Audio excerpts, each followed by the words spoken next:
Have you ever seen an image so powerful it rewrote an entire culture? What if I told you that the image of a woman holding a cigarette, bold, defiant, liberated, wasn't a symbol of freedom, but a marketing campaign?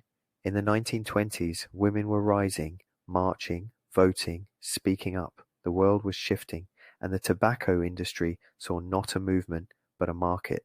At that time, it was taboo for women to smoke in public.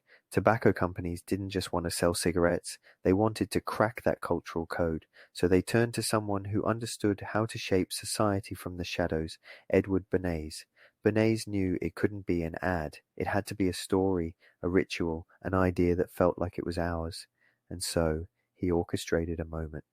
At the 1929 Easter Parade in New York City, a group of young women marched through the crowd, cigarettes in hand. The press, conveniently tipped off, captured it perfectly. The headlines read, "Torches of Freedom."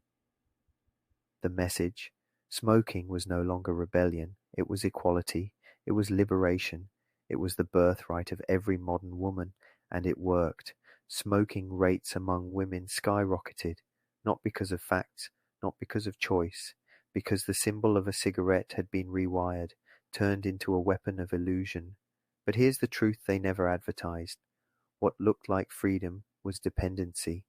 What felt like progress was manipulation. A generation of women inherited addiction dressed up as empowerment.